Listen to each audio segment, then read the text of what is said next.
உங்க வீட்டை பராமரிக்க பாதுகாக்க best property management. Tesla training academy Attur. NEET தேர்வை ஈஸியா வெல்லுங்க. வீடு அப்படின்ற நாவல் தமிழ்நாட்டில் பிற்கால சோழ பேரரசுக்கு பிறகு ஆட்சி செய்த சம்புவராய மன்னர்கள் அவர்களுடைய கதையை அடிப்படையாக கொண்டு எழுதப்பட்ட நாவல் தான் படைவீடு.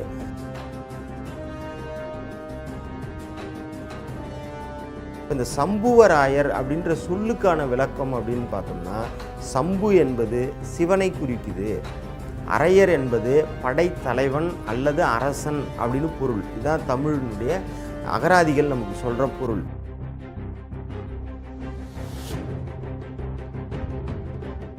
அதில் இந்த சம்புவராயர்கள் 2 கோட்டங்கள் அளவில் ஆட்சி செய்தார்கள் அப்படின்னு சொல்கிறாங்க. அது உதாரணமாக பல்குன்ற கோட்டம், வெண்குன்ற கோட்டம் அப்படின்னு இந்த 2 கோட்டங்கள் அளவில் சம்புவராயர்களுடைய ஆட்சி அதிகாரம் இருந்திருக்குது.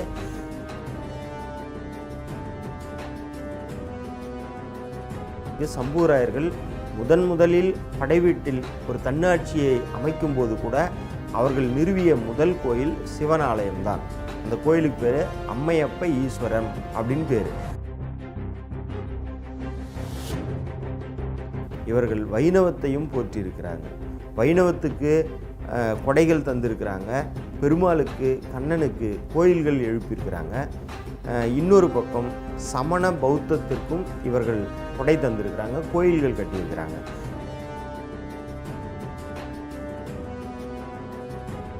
அது படைவீட்டில் தொடங்கி இந்த பகுதி கிழக்கில் சென்னை வரையும், வடக்கில் ஆந்திரா திருப்பதி வரையும், தெற்கில் காவிரி கரை வரையும் சம்புவராயருடைய கல்வெட்டுக்கள் இன்றைக்கும் காணப்படுது.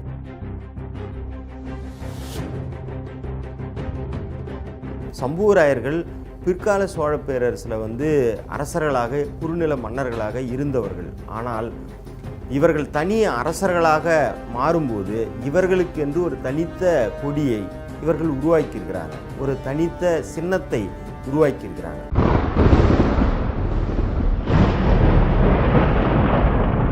டிஎன் மீடியா நேயர்களுக்கு வணக்கம். இன்று நமது நிகழ்ச்சியில் தமிழ்மகன் எழுதிய படைவீடு என்ற நாவலை பற்றி தான் நம்ம தெரிஞ்சுக்க போகிறோம்.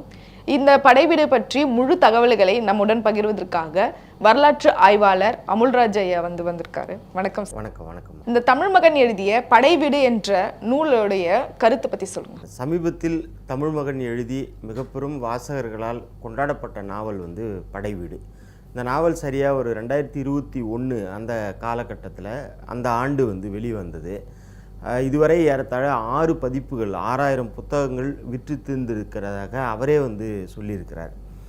படைவீடு அப்படின்ற நாவல் தமிழ்நாட்டில் பிற்கால சோழ பேரரசுக்கு பிறகு ஆட்சி செய்த சம்புவராய மன்னர்கள் அவர்களுடைய கதையை அடிப்படையாக கொண்டு எழுதப்பட்ட நாவல் தான் படைவீடு. அந்த நாவலுக்கு ஏன் அவர் படைவீடுன்னு பெயர் சூட்டினார் அப்படின்னு சொன்னால், சம்புவராயர்களுடைய தலைநகரம் என்பது படைவீடு. அந்த ஊர் இன்றைக்கி திருவண்ணாமலை மாவட்டம் போலூர் வட்டத்தில் அந்த ஊர் இருக்குது. இந்த நகரம் சம்புவராயர்களால் உருவாக்கப்பட்ட ஒரு தலைநகரம். அதனால் அவர் அந்த பெயரையே நாவலுக்கு பெயராக வைத்திருக்கிறார். சம்புவராயர்கள்லாம் யார்? சம்புவராயர்கள் யார் அப்படின்ற அந்த கேள்வி 1989களில் உங்களை போலவே தமிழ்நாடு சட்டமன்றத்திலும் கேட்கப்பட்டிருக்குது. அதுக்கு முன்னாடி வரை வடார்காடு, தென்னார்காடு அப்படின்னு மாவட்டங்கள் சேர்ந்து இருந்தது. அதை கலைஞர் அவர்கள்தான் வடார்காடை 2ஆக பிரித்தார். வேலூர் மாவட்டம், திருவண்ணாமலை மாவட்டம் அப்படின்னு பிரித்தார். தென்னார்காடை அதே மாதிரி கடலூர், விழுப்புரம் அப்படின்னு பிரித்தார். அப்படி பிரிக்கும்போது அவங்க அந்தந்த மாவட்டத்துக்கு ஒரு தலைவர்களுடைய பெயரை வைத்தால் அது சிறப்பாக இருக்கும் அப்படின்னு கருதி வேலூருக்கு அம்பேத்கர் அவருடைய பெயரையும், திருவண்ணாமலை மாவட்டத்துக்கு சம்புவராயர் மாவட்டம் அப்படின்ற பெயரையும் 1989 கலைஞர் சூட்டியிருக்கிறாங்க. அப்போ தான் இந்த கேள்வி சட்டமன்றத்திலையும் எழுந்திருக்குது. நீங்கள் கேட்ட மாதிரியே யார் இந்த சம்புவராயர்கள் அப்படின்னு கேட்கும்போது தான் வரலாற்றில் அதற்கான தரவுகளை தேடி இருக்கிறாங்க.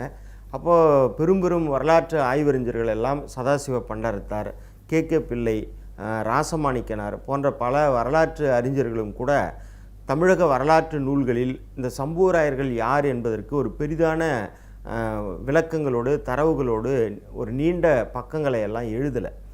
அப்போ இந்த கேள்வி கேட்டபோது தான் அன்றைக்கிருந்த திமுகவினுடைய சபாநாயகராக இருந்த புலவர் கோவிந்தன், அவர் செய்யாறு பகுதியை பிறந்த ஊராக, பூர்வீக கிராமம் அவருக்கு சேயர் பகுதி தான்.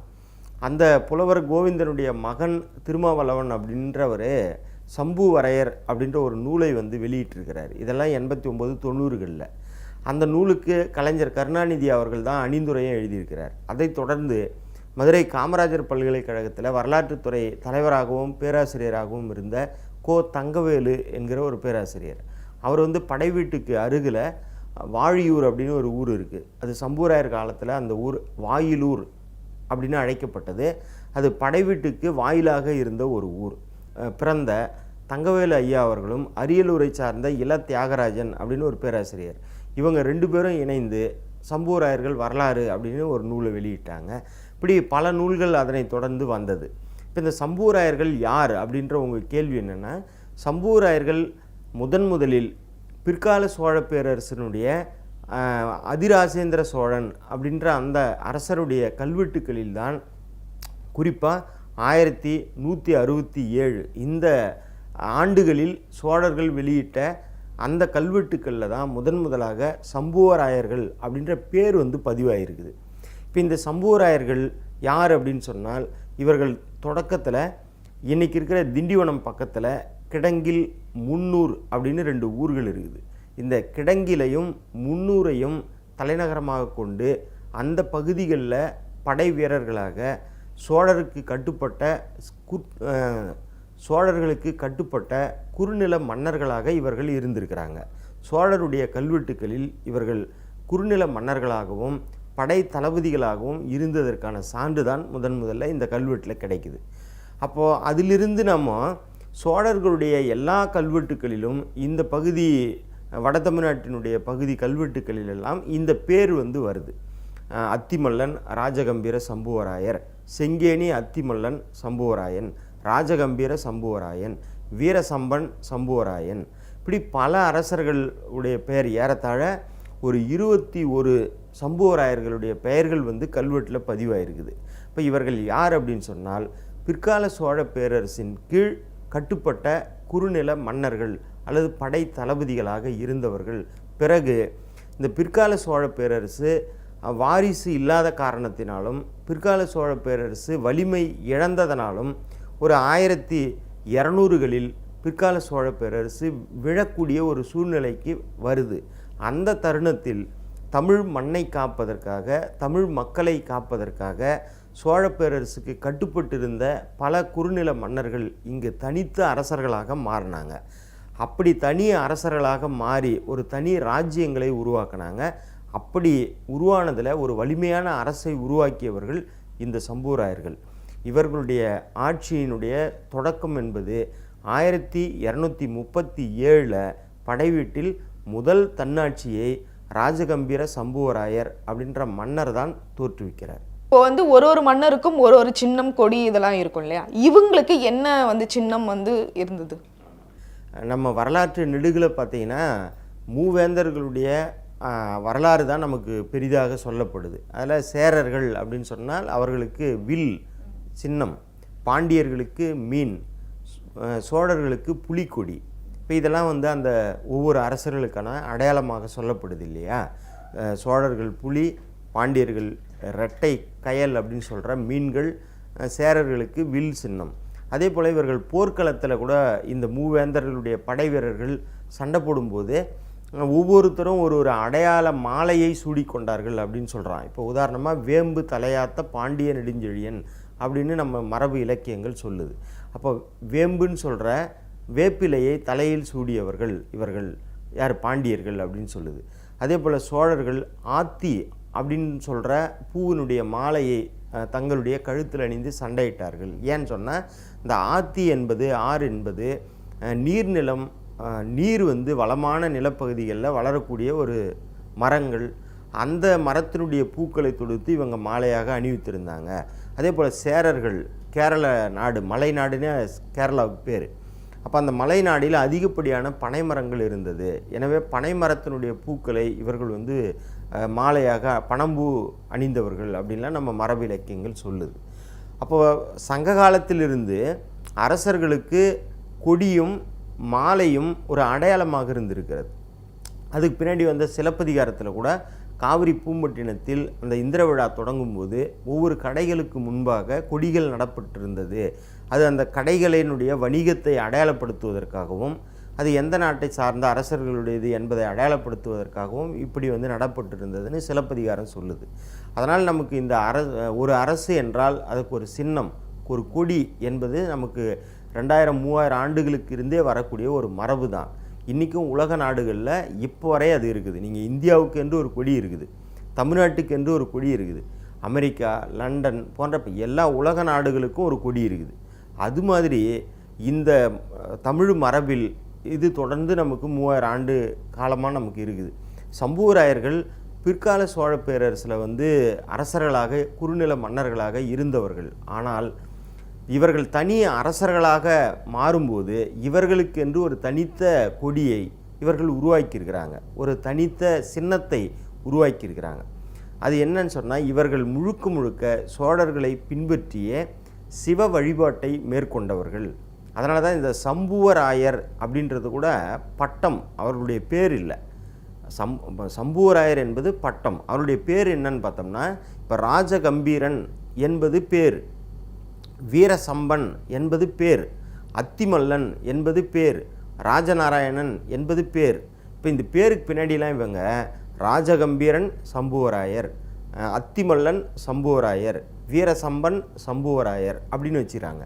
இப்போ இந்த சம்புவராயர் அப்படின்ற சொல்லுக்கான விளக்கம் அப்படின்னு பார்த்தோம்னா, சம்பு என்பது சிவனை குறிக்குது, அரையர் என்பது படைத்தலைவன் அல்லது அரசன் அப்படின்னு பொருள். இதுதான் தமிழினுடைய அகராதிகள் நமக்கு சொல்கிற பொருள். இந்த சம்பு என்பதற்கு சிவன், நாவல் மரம், ஒரு வகையான புல், இப்படி பல பொருள்கள் சொல்லப்படுது. ஆனால் இவர்கள் சிவனை தன்னுடைய குல முதல்வனாக கொண்டிருந்தவர்கள் என்பதனால் சிவன் வழி வந்த அரசர்கள் அப்படின்ற பொருள்பட சம்புவரையர், சம்புவராயர் அப்படின்னு தங்களுடைய பெயருக்கு பின்னால் பட்டத்தை இவர்கள் சூடியிருக்கிறாங்க. அதனால் சிவனுக்கான வாகனமாக விடை என்கிற காளையினுடைய வாகனம்தான் சிவனுடைய எல்லா கோயில்கள்லையும் இருக்குது. நீங்கள் சைவ கோயில்களுக்கு போனீங்கன்னா சிவனுக்கு எதிராக, கருவறைக்கு எதிராக நந்தி படுத்த நிலையில் இருக்கும். அதனால் இவர்கள் கட்டின எல்லா கோயில்கள்லையும் நின்ற நிலையில் நந்தியினுடைய அந்த உருவம் கோயில் சுவர்களில், கோயில் தூண்களில் பதிக்கப்பட்டிருக்குது. அது இப்போது நம்ம எல்லா கோயில்கள்லையும் பார்க்குறோம். அதனால் அந்த நந்தி என்கிற அந்த காளையையே இவர்கள் அரச சின்னமாக பயன்படுத்தியிருக்கிறாங்க. அரச சின்னமாக காளையையும், கொடியில் காளையையும், அந்த காளைக்கு பக்கத்தில் சந்திரன் பிறை, சூரியனுடைய வட்டம், அதை பதிவு செஞ்சுருக்கிறாங்க. அது அரசர்கள் தங்களை சூரியகுலம், சந்திரகுலம் என்று அடையாளப்படுத்தக்கூடிய அந்த மரபும் நமக்கு 3000 ஆண்டு காலமாக இருக்குது. அதனால் இவர்களுடைய அரச சின்னம் காளை, அரச கொடியும் காளை தான். இந்த காளையினுடைய உருவத்தை அரச கொடியாகவும் அரச சின்னமாகவும் பயன்படுத்தி இவர்களுடைய கடல் துறைமுகத்தில் ஏற்றுமதியான பொருள்களில் அந்த காளையினுடைய சின்னத்தை பதித்து இவர்கள் ஏற்றுமதி செய்திருக்கிறாங்க. அதே போல் இவர்கள் வெளியிட்ட நாணயத்திலும் கூட காளையினுடைய உருவம் பொறித்து தான் நாணயத்தை இவர்கள் வெளியிட்டிருக்கிறாங்க. அந்த நாணயங்கள் இன்றைக்கும் நமக்கு கிடைக்குது. இவங்க சோழர்கள் வழி வந்த சம்புவராயர்கள் சொல்கிறீங்க. இவங்க எந்தெந்த சமயத்துக்கு கொடை வழங்கினார்கள்? சோழர்கள் உங்களுக்கு தெரியும், பெரிய அளவில் சிவனை அவர்கள் வழிபட்டவர்கள், சிவன் ஆலயங்களை எழுப்பியவங்க. தஞ்சை பெருவுடையார் கோயில் சொல்கிற அந்த பிரகதீஸ்வரர் கோயிலை ராஜராஜ சோழன் எழுப்பினார்ன்றது எல்லாருக்கும் தெரியும்.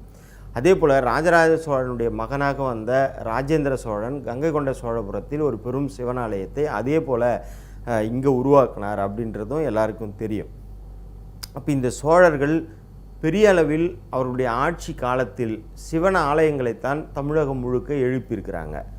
அவர்கள் வழி வந்த சம்புவராயர்களும் இவர்களுடைய ஆட்சிக்கு உட்பட்ட அந்த நிலப்பரப்பில் சிவன ஆலயங்களை தான் எழுப்பியிருக்கிறாங்க. சம்புவராயர்களுடைய ஆட்சி பரப்பு அப்படின்னு நம்ம பார்த்தோம்னா, இந்த பக்கம் தெற்கில் காவிரி ஆற்றில் தொடங்கி வடக்கில் வேங்கடம் வரை, திருப்பதி வரை இவர்களுடைய ஆட்சிக்கு கட்டுப்பட்ட நிலம். அதே போல் கிழக்கில் வங்காள கடல், மேற்கில் கிழக்கு மலை தொடர்ச்சி, இதுதான் இவர்களுடைய ஆட்சி பரப்பு. இதுக்கு இடைப்பட்ட நிலம் சம்புவராயர்களுடைய ஆளுகைக்கு உட்பட்டதாக இருந்தது. அதே போல் இவர்கள் ஆட்சிக்கு உட்பட்ட நிலப்பரப்பு சோழர்கள் காலத்தில் இந்த வட தமிழகம் குறிப்பாக 24 கோட்டங்களாக பிரிக்கப்பட்டிருந்தது நிர்வாகத்துக்காக. அதே போல் 1900 நத்தங்களாகவும் 190க்கும் மேற்பட்ட நாடுகளாகவும் இது வந்து பிரிக்கப்பட்டிருந்தது. அதில் இந்த சம்புவராயர்கள் 2 கோட்டங்கள் அளவில் ஆட்சி செய்தார்கள் அப்படின்னு சொல்கிறாங்க. அது உதாரணமாக பல்குன்ற கோட்டம், வெண்குன்ற கோட்டம் அப்படின்னு இந்த 2 கோட்டங்கள் அளவில் சம்புவராயர்களுடைய ஆட்சி அதிகாரம் இருந்திருக்குது.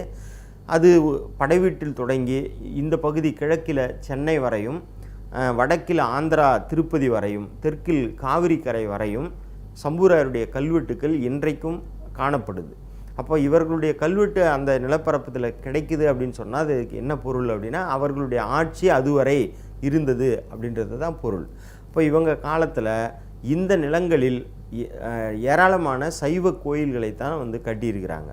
உதாரணத்துக்கு சம்புவராயர்கள் முதலில் படைவீட்டில் ஒரு தன்னாட்சியை அமைக்கும்போது கூட அவர்கள் நிறுவிய முதல் கோயில் சிவன் ஆலயம்தான். அந்த கோயிலுக்கு பேர் அம்மையப்ப ஈஸ்வரம் அப்படின்னு பேர். இந்த அம்மையப்ப ஈஸ்வரம் அப்படின்றது, அம்மையப்ப ஈஸ்வரர் அப்படின்றது தாயும் தந்தையுமான சிவன் சக்தி அப்படின்ற பொருள் தான். அம்மை அப்பன் என்பது இங்கே பார்வதியையும் சிவனையும் தான் குறிக்குது. அதனால் தங்களுடைய குல முதல்வனுக்கு ஒரு கோயிலை எழுப்பி அங்கே ஒரு நகரத்தை உருவாக்குறது அப்படின்ற அடிப்படையில் தான் இவர்கள் முதலில் 1257 அந்த கோயில் கட்டி முடிக்கப்பட்டு குடமுழுக்கு நடைபெற்று இருக்குது. அந்த கோயில் இன்றைக்கும் வழிபாட்டில் இருக்குது.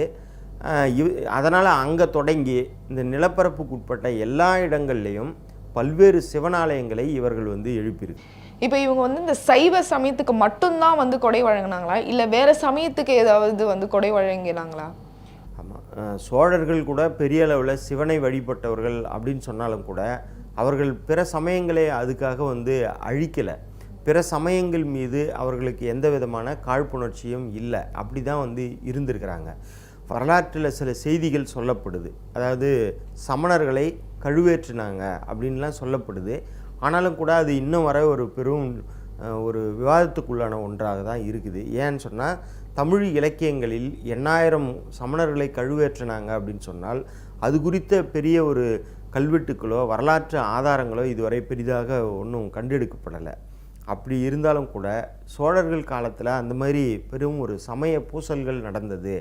இவர்கள் வந்து பிற சமயங்களை ஒடுக்கினார்கள் அப்படின்றதுக்கான பெரிய எந்த சான்றும் இல்லை. அதனால் அவர்கள் வழிவந்த சம்புவராயர்களும் சைவத்துக்கு சிவனுக்கு கோயிலை எழுப்பியிருக்கிறார்கள், கொடை தந்திருக்கிறாங்க, இறையிலே நிலங்களை தானம் தந்திருக்கிறாங்க. அதே சமயத்தில் இவர்கள் வைணவத்தையும் போற்றியிருக்கிறாங்க.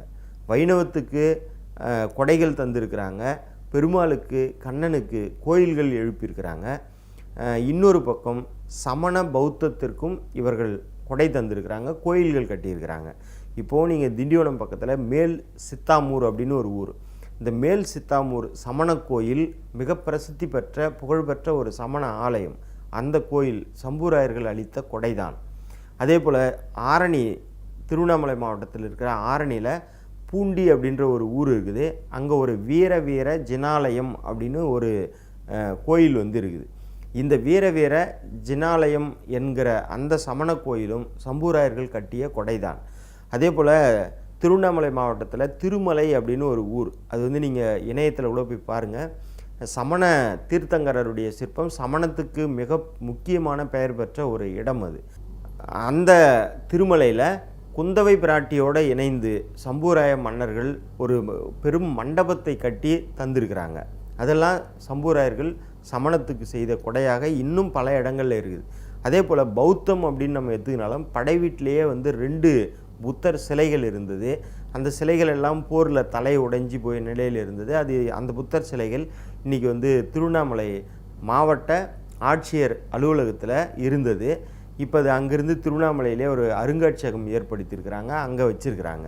இது மாதிரி சைவம், வைணவம், சமணம், பௌத்தம் போன்ற எல்லா சமயங்களுக்கும் இவர்கள் வந்து சமய புதுமை காத்து கொடையளித்திருக்கிறாங்க.